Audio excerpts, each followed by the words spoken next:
Bismillahirrahmanirrahim. Assalamualaikum warahmatullahi wabarakatuh. Sebelum terima kasih ya kepada Bapak dan Ibu sekalian yang telah berpartisipasi ya untuk mengikuti online training pada siang hari ini dengan materi penyusunan dan analisa norma tes. 5 secara umum sambil nanti praktek ya. Yang pertama tentang bagaimana dua cara interpretasi skor tes psikologi.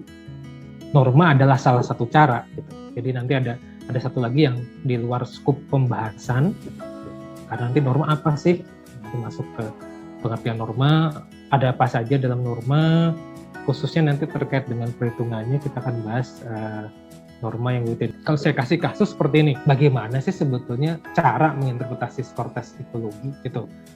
Contoh sedikit misalnya, nah ini misalnya nih, belum berubah, tadi kompetensinya melakukan tahap pra menulis naskah.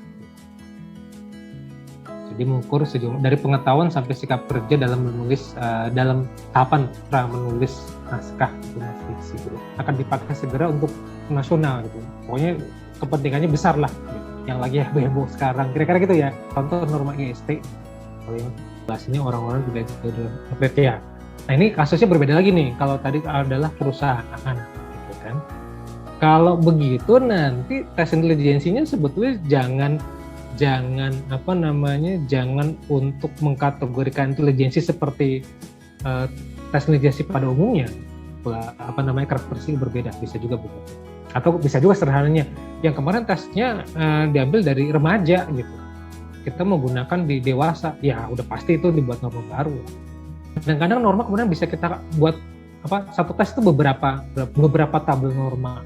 Saya loncat dulu, misalnya nih 6 tahun saya loncat dulu contoh sebelum kita bahas yang kedua.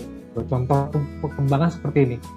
Nah mungkin yang sudah punya anak gitu tahu nih kalau di posyandu kayak ada contoh lain, misalnya kalau tes psikologi, tapi ini ada pernah kenal itu namanya grade equivalent dari yang kedua. Ini yang akan banyak dan kita coba praktekkan yang namanya norma dalam kelompok within groups. Nah, bagaimana kita harus membandingkan? Nah, ini masuk ke perhitungan. Persen itu pasti dari katanya persen tuh ada persennya ya, tapi bukan secara umum yang persen jawaban benar, bukan gitu kayak ujian biasa, bukan. Karena kita bicara posisi orang berarti lebih menunjukkan posisi dia dalam persentase dibandingkan orang di bawahnya. Anggap saja saya mau buat norma untuk skor tes ini nih, jangan IPK-nya, kalau IPK nggak usah dibuat norma. Skor tesnya, karena pas tesnya jadi tes seleksi. Saya tulis dulu. Gimana sih contoh norma persentil? Nah misalnya ini nggak harus dari 0 sampai 30 harus dapat. Istilahnya tadi bisa kita hitung persentilnya, walaupun datanya nggak ada. Si skor itu ada yang positif, ada yang negatif nilainya. Tadi ya, ini maksudnya tadi ya, English-nya plus 1,49. Kemampuan AD itu di atas rata-rata standar skor. Kita transformasi ini cuma matematika biasa sebetulnya.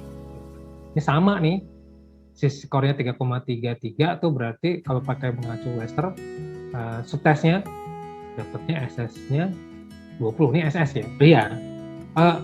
Mengkonversinya, alat pembandingnya nggak usah. Dengan Z-score itu udah dianggap setara gitu. Pertimbangannya gini, konversi ini buat apa gitu? Karena biar kita kan nggak cuma pakai satu tes, ada beberapa tes, ya udah ikutin tes yang lain tuh normanya gimana, standar skornya dipakai yang mana. Untuk menentukan apa istilahnya cut off skornya berapa sih, karena dengan skor 80 yang satu udah nggak ada. Nah kalau ini sebetulnya pertanyaan kalau misalnya ada yang bertanyakan atau sebetulnya udah bisa jawab nih, kenapa IQ Wechsler nya 100, SD-nya 15. Kalau subtes Wechsler nya 10, SD-nya. Mas tanya lagi Mas. Jadi saya kan sedang membuat TPA gitu Mas untuk instansi saya. Nah kemudian itu terdiri dari 5 subtes. Nah berdasarkan tadi penjelasan Mas ya dari awal sampai akhir, izin dikoreksi ya Mas, pemahaman saya ya Mas ya. Jadi yang pertama saya lakukan itu adalah masing-masing subtes tersebut itu saya lihat dulu gitu ya, persentilnya, dan saya hitung dulu set skornya gitu ya Mas ya. Begitu setelah set score sih, gimana? sebenarnya set score nggak persentil karena tesnya banyak kan. Kan dibandingkan dengan beberapa tes, ya paling gampang set score sebetulnya. Kita tutup ya pertemuan atau materi online training pada sore hari ini. Saya tutup. Wassalamualaikum warahmatullahi wabarakatuh.